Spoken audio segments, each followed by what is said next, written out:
So this is the old steering stabilizer, steering dampener. So how do we know it's bad? So let me push it down.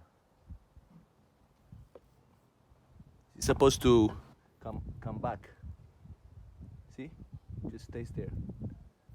That's how you know that your steering stabilizer is out of service. Basically, it's a new one. All right, let me show you. Hello YouTube. On this video, I'd like to show you how you can replace your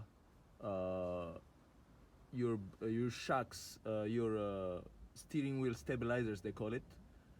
This is a 2018 Ford E350 Super Duty.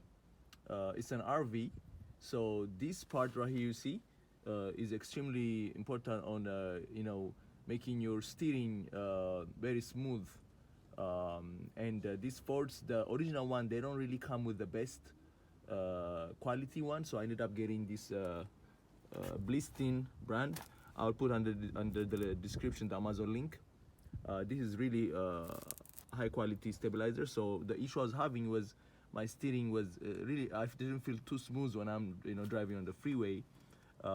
Especially RV, they carry a heavy weight behind them, so they really need a good quality. They call it steering dampener or steering stabilizer.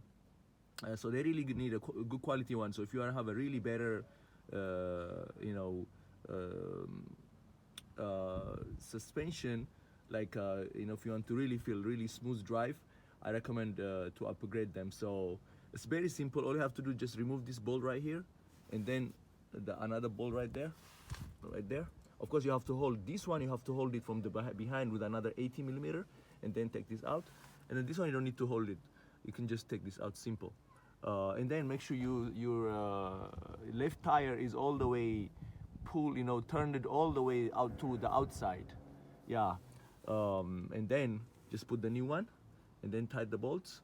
And that's it. You're done. And you'll see the your driving performance will change super much better.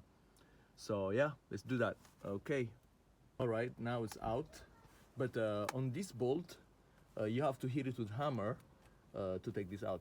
This yeah, but this one, what is that? Yeah, the other one, just two bolts holding, so you just remove the bolts and it just slides out.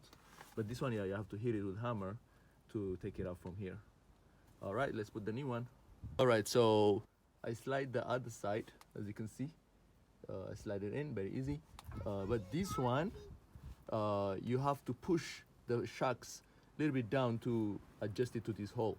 So you just have to press down like that, and then it should adjust to the hole. I don't know if you can see it. Yeah. See, just adjust to the hole. So you just have to hit it with hammer, and we'll slide all the way in. That's it. Super simple to install. All right, let's do that. All right, so as you can see, it's installed. So now I just have to torque this. I'm not quite sure how much the torque spec is, but I'll put in the description how much it is. But that's it. That's how you install basically. All I have to do is just tighten the bottom ones. That's it. And then test drive and see how your driving will change. All right, hope this helps. Ciao guys.